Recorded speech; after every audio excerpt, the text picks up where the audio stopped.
it's time. F1 season is about 1 week away. Got Drive to Survive tomorrow. But next week, we're going to be in Australia, Melbourne.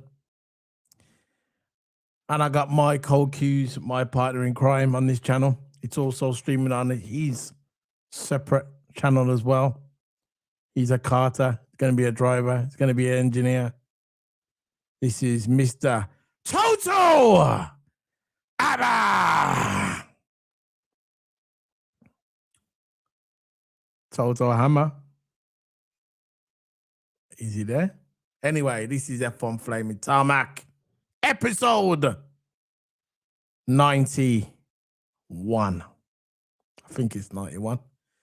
For people that are listening on the podcast, remember iTunes, Spotify, everything. You know how it goes. iTunes, Spotify, Stitcher, wherever you find your podcast, this is where we're going to be streaming on there as well. You'll get the audio. So if you can't listen to us, you can't watch us on the tube, you can also put your iPad on or your iPhone or wherever it is, or your Stitcher, your streaming stuff. Listen to us in the car, at the gym, walking on the streets, wherever you want to, you can listen to us as well. This will be going on there as well. So I want to thank everybody for joining us this evening. We're going to be talking about Formula One, the 2026 season. And is it time?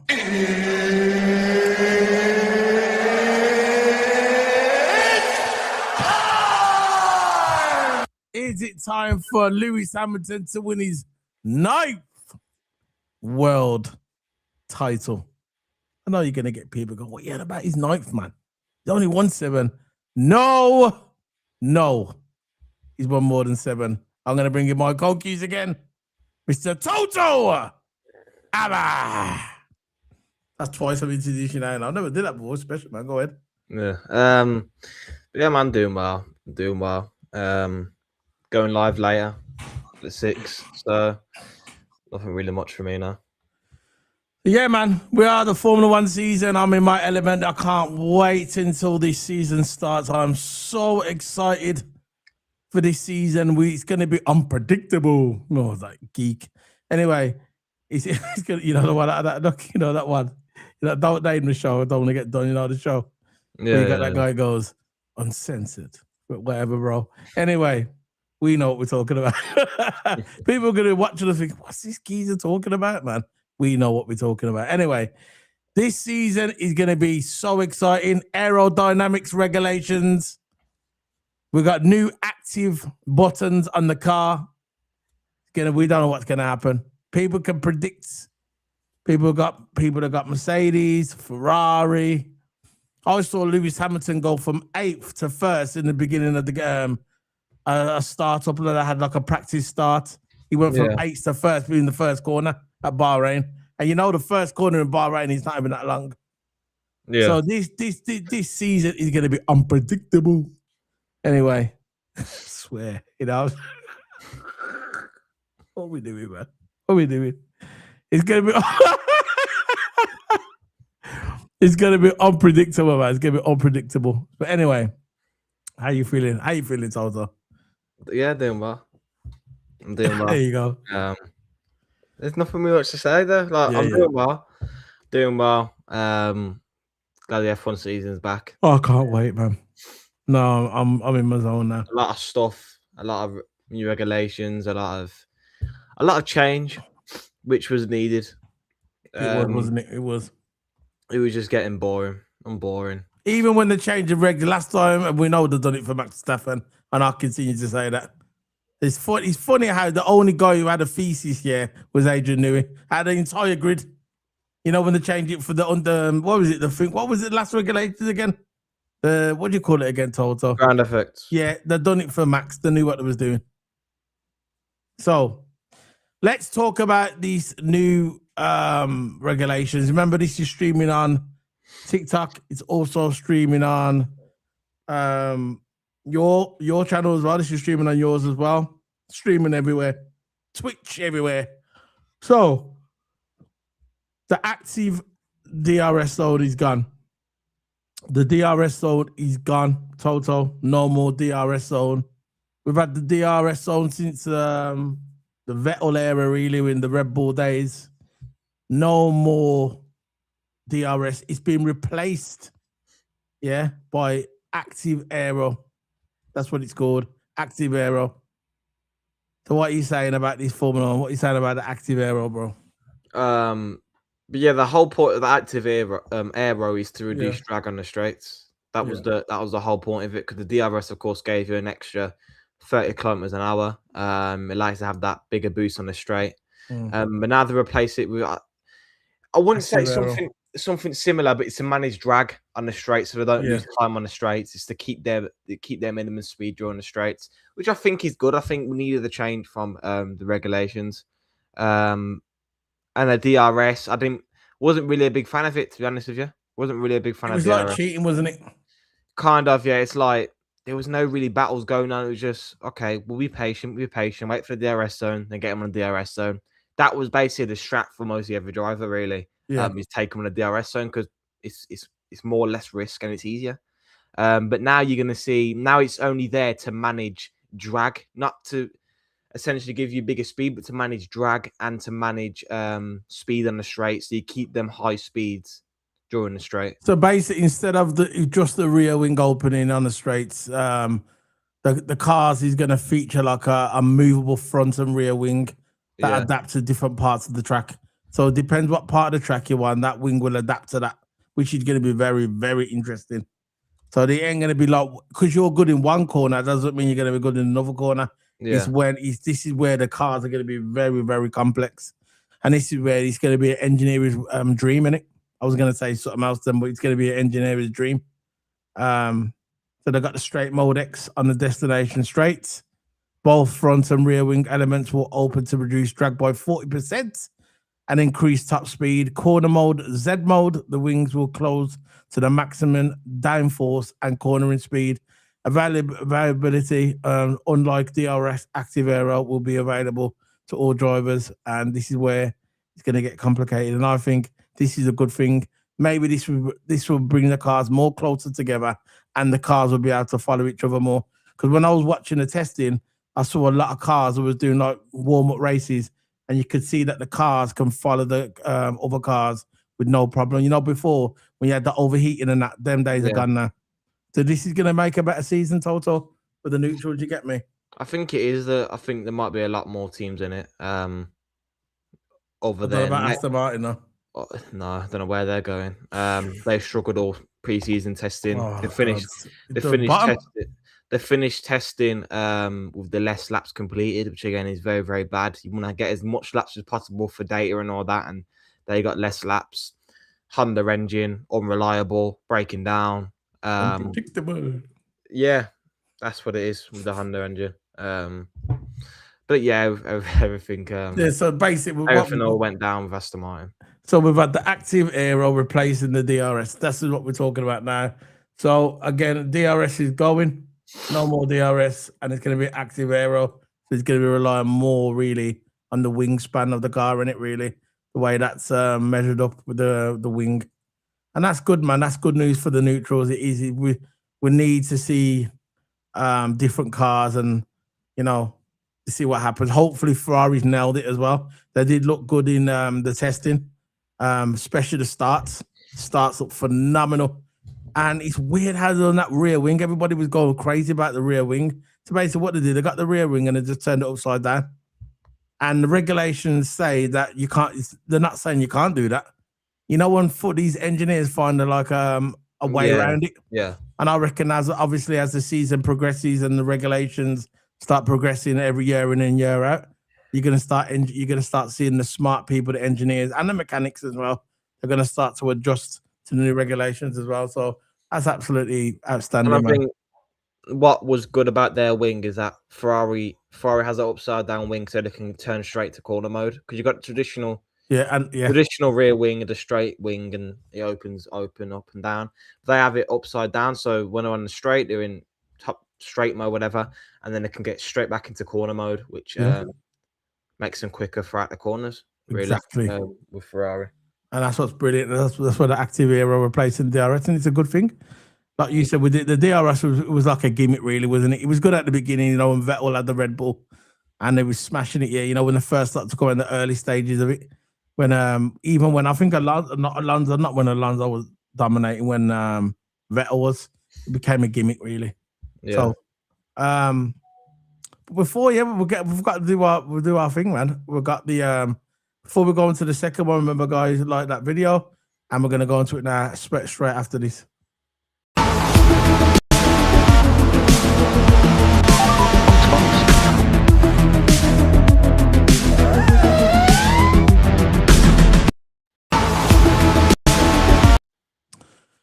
So let's go on to the next one. It is the overtake mode. This will be the newest. Basically, this is a new concept coming in, the new to Formula One, just like the last one, but the active era replaced DRS. This is an additional one added on our new one. It's called the overtake mode, and it's basically a passing tool. So you're going to use is obviously the clues in the name, overtake mode, replacing the current, right? So the mechanism, if a driver is within 1 second of the car ahead of the detection point, they gain access to a special electronic power boost. So basically, you have to be within 1 second of the car. 1 second of a car ahead. Now, we might look at that and thinking, 1 second, that's quite big, but, you know, now we might think that's quite short. 1 second, that's nothing. But in Formula One terms, that's big. That's big. So you want to talk about this, or you want me to talk about this? It's called overtake mode now. You want to talk about it? Oh, whatever, we can do whatever. So basically, I'll tell you. I want to talk about it briefly then. If a driver is within 1 second of the car ahead, the detection point, they gain access to a special electronic power boost to aid passive strategy. Now, this one, when I heard this one sounds similar to DRS. It does. The energy can be deployed all at once or in a smaller multiple burst. So you can use it now and again. You don't have to use it straight away. You can use it in bursts. You can, you know, with the DRS, you just press the button, it just goes. This one you can use in small bursts. I'm glad that they haven't made it where you can use it for all the straight, because that'd just be DRS in a nutshell. It's only a temporary power boost when you're close to someone you're about to pass them. And it's basically to manage drag. That's what the wings are for as well, to manage drag on the straights, because we all know if you've got too much drag on the straights, then you're going to lose speed. And this is about, where this is where, sorry for cutting. I'll let you carry on. This is where that Ferrari rear wing comes in. Yeah, this is where it decided to reduce drag, and it go with the Ferrari wing go straight into corner mode straight after. So that's what their wing is designed for. And it's really, really clever. That's like how them engineers are. And they always find a patch in the regulation. Okay, that's not in the regulation. We'll try that. There's nothing about upside down wing in the regulation. They're not saying exactly. They're not going to say that you can't do it. Can't just change it. The only thing they're going to change it if someone moans too much about it, and they looks like they're getting a big advantage. Like about a couple of races in, then they might start leaning on the FIA. Then the FIA might say, "No, you can't do that. You're going to have to go back to a normal wing." You get me? They could do that. Yeah, just start smashing it. You know, at the beginning of the season, they might say that's an unfair advantage. And you know what's happened in the past. It happened with the Brawn. So basically, drivers have to be more tactical with it, and they'll have to be more mindful and where to use it. Just awareness, really. You know, when to use it. If you're comfortable overtaking someone, use the overtake button and not overtaking mode, because they've got corner mode as well for the wings. So they've got overtaking mode and a corner mode. So so that's all under the overtake mode now. So the next one will be coming in is the boost mode. Now this is very interesting. When I was reading about the boost mode, drivers will have a boost mode button allowing them to manually deploy maximum power from the 350 kilowatt electric motor and internal combustion engine for attack or defense. So you can use this not just in attack, you can also use it in defense as well, which was quite interesting. You know, when I heard about this is a kind of a different kind of thing, similar to a modern more power curves. You know, the curves on the car is similar to that. So the key so I'll let you want to talk about this. You want to so this is the boost mode now. I think people get confused. they get confused with overtaking mode and boost mode, because overtaking mode is basically a DRS replacement. Kind of, not fully, but not like the same rules. Like you have to be there within the 1 second. You can use it in small bursts though. In small bursts, the DRS, you just boom and go. So basically, if I'm following you in a car and I use the DRS, I'm gonna empty that before the DRS zone's gone. But with this one, with the other one, with the overtake mode, you can use it in small bursts. So I could use it a bit on the straight. Maybe when I get around a corner, use it again until it's empty. So you don't have to use it up all in the straight. You get me in the DRS zone. That's the difference. With the DRS zone, you only have to do it in the DRS zone. You use it all in it, and that's it. Yeah. With the overtake mode, we were just talking about the overtake mode. You can use it in small bursts, and that's good as well. Yeah, you can use it in different parts of the track.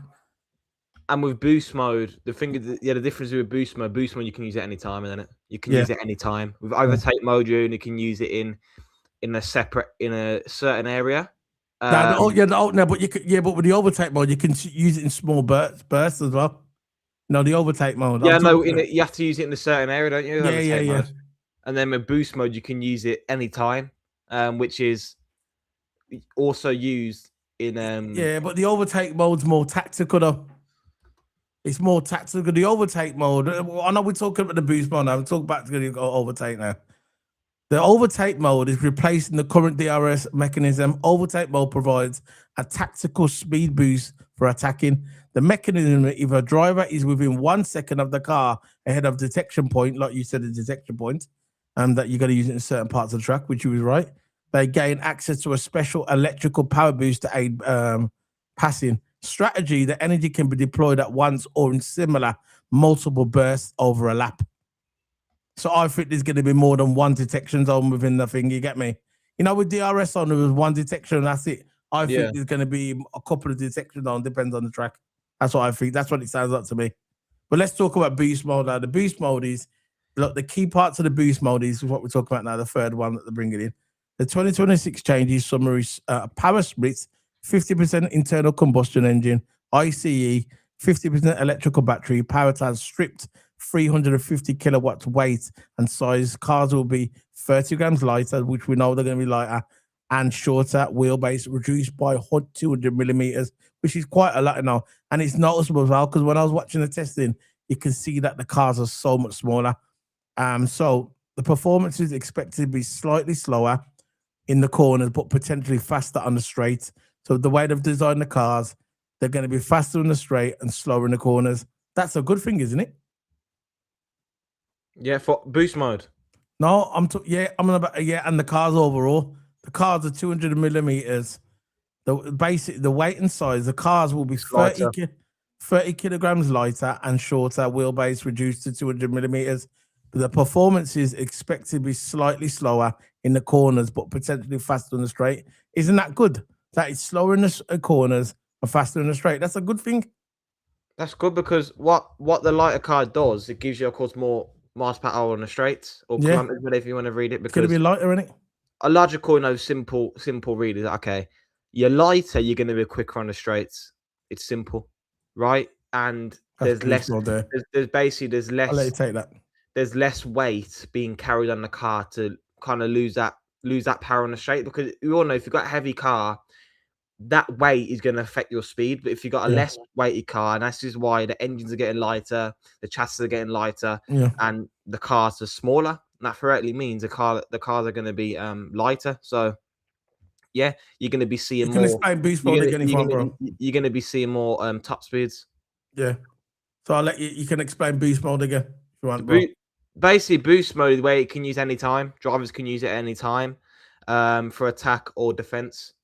Yeah. And basically, you have to use it strategically, because you need your battery to be fully charged. Your battery has to be fully charged. And they can use it any time at the track, compared to the overtake mode, where you can use it in certain areas and certain detection zones. And boost mode, you can use it at any time. So boost mode is more strategic compared to overtake mode. Yeah. If you want to say, because you got to use it at the right time. There's a lot of new stuff. There's a lot of flipping. It sounds complicated, but if you read into it and take the key parts out, it's not really as complicated as you think. There's a lot to do more for the drivers now. There's a lot to do. There's a lot, definitely. when I was watching the testing, you can see that the drivers, and the Ted was talking about it as well on Ted's notebook, that you can see the drivers were doing a lot with the wheel. You could see him more busy. Now before when it was just simple DRS, now you see him pressing stuff during the thingy, which he's gonna throw a curveball in, bro. He's gonna throw a curveball in. This is what we want.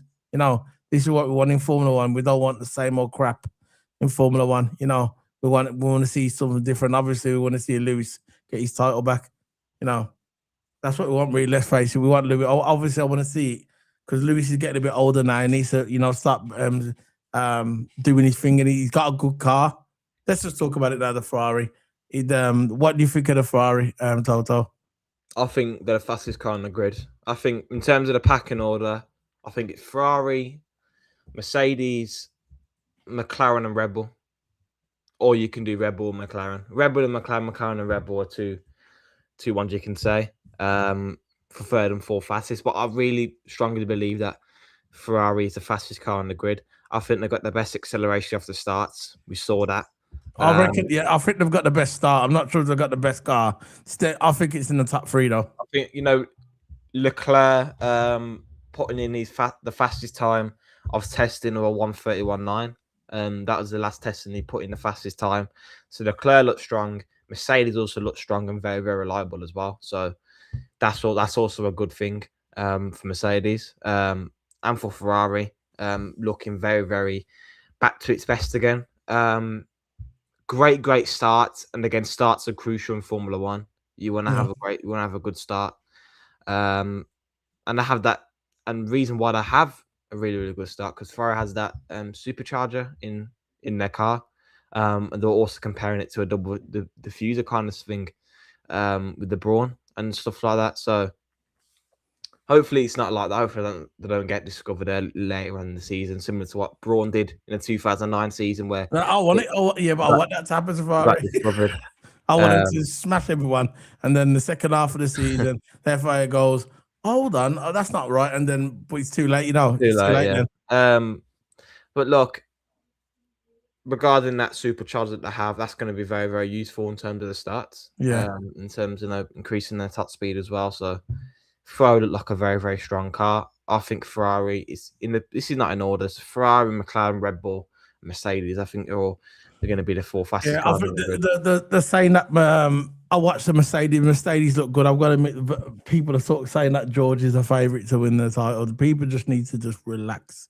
Nobody knows nothing yet, really. We can. There's a small indication, but it's not nailed on yet. You get me?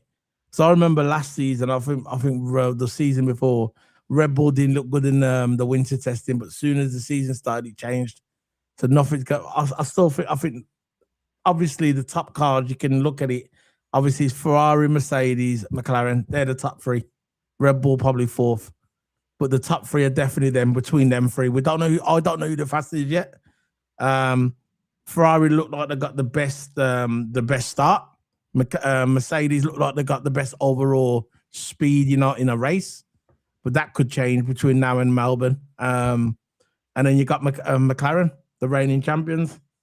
We'll see what happens with them because they've got a Mercedes engine as well, so they're going to be strong. But yeah, man, I can't wait till the season starts. Toto, I'm really up for this season. I'm going to be following this season very closely, and it's going to be good for the. It's going to be good for the. Even it don't matter if you're new to Formula One now. If you're new to Formula One, you want to start dipping into Formula One. This is the season you want to start watching. It's going to be a very different season. You're going to see a lot of stuff around the track. People say it's going to be like Formula E. We'll see what happens, but it's going to be very interesting. I see where they're coming from with Formula E though, because Formula E has with all the different zones and that. Yeah, stuff like that. So hopefully don't go that way because that's not Formula E. That's what you watch Formula E for. And I don't think Formula One go full electric. I see lots of people saying, well, I don't think it'll just say hybrid, half electric, half fuel. But I don't think it'll go full electric. That's what Formula One's for. If it's going to go full electric, you might as well just join Formula E and Formula One together as one brand because that's what you watch Formula E for Formula E. But that's never going to happen, is it? That's a terrible idea. It's a crap idea. but yeah, it's a lot of stuff. There's a lot of stuff going in Formula 1 at the moment. A lot of regulations, a lot of boost mode, overtake mode, straight mode, boost mode. You got so much settings as well on the car, and it sounds really complicated, but let's keep it simple. A boost mode can be used anytime, and it's a maximum power deploy. So you got to be strategic. Overtake mode is basically the new Yeah, but DRS. boost mode is replacing DRS, isn't it? Yeah. No, overtake mode is, isn't it? So you got overtakes to do it again. Do overtake is overtaking DRS. Oh, you get it? Overtakes, taking overtake. Yeah. So basically, say it again. Go active arrows. Back to the active arrow. Active arrow is taking over DRS. Instead of just the rear wing up opening on the straights, the 2026 cars will feature a movable front and rear wing and adapt to different parts of the track. That's active aero replaces DRS. Now going to overtake. No, overtake mode is basically linked with the active aero. Because overtake mode is where they flip down the wing, and the overtake mode is replacing DRS. No, active aero is replacing DRS. Active aero. The similar. This is why we get confused. I'm telling you now. Look, It says active aero replaces DRS. Instead of just the rear wing opening on the straights, the 2026 cars will feature a movable front and rear wing that adapts to different parts of the track. So it's not just the rear wing, it's the front wing as well. That's active aero. That's what's replacing DRS. The overtake is basically replacing a current DRS mechanism. Overtake mode provides a tactical speed boost for attacking. So yeah, in certain zones. Yeah, but they're saying so that's more like DRS. You get me? But what I'm saying, the active aero that replaces DRS. There's 3 modes on the car now, isn't it? There's 3 modes on the car. And that's what it is. They're replacing. That's why people say that doesn't make sense. But he says, yeah, that's the way it is. And the third one is boost mode. And the boost modes, drivers will have a boost mode button, allowing them to manually deploy maximum power from a 350 kilowatt electric motor and internal combustion engine for attack or defense, similar to a modern, more powerful cars. Yeah. And that's how it is. So you're right. But what they've done is they've just basically made 3. It could have been 2 modes, but they've made it into 3. So the active aero places DRS. Then you got the overtake mode, which is the new passing tool. Because in the old days, you always had a button to pass someone, innit? Yeah.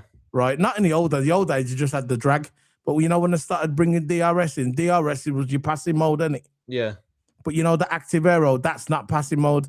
The active aero replaces DRS, but the overtake mode. Back on the straight. Yeah, but the overtake mode is the new passing tool. So if you want to pass someone, you use the overtake mode.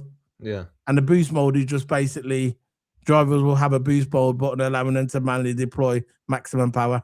Because I remember they were saying, when you do qualifying, when you got one more lap to go, if you don't empty your battery for the next lap, your speaker goes straight down. It's weird. Yeah, it is. But again, it's all complicated. We're both right. You're right. I'm right. And it's just sweaty. But we're going to get used to it, innit? We're just going to get used to it. So I'm going to be heading off now, Toto. You got anything to say before? Because this is coming on your channel as well, bro.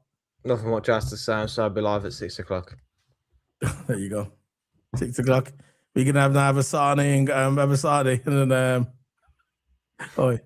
you got 35 minutes, man. 35 minutes. 35 minutes. Anyway, big up to everyone. Enjoy your stream. Toto. Big up, man. This channel it's our channel. You get me? This is our channel. But you got your little on the side. Yeah. So big up to you. You got on TikTok as well? You gonna stream on TikTok? Yeah, as always. All right then. So see you later, guys. Big up. Watching this on the replay. Like the video. Boom.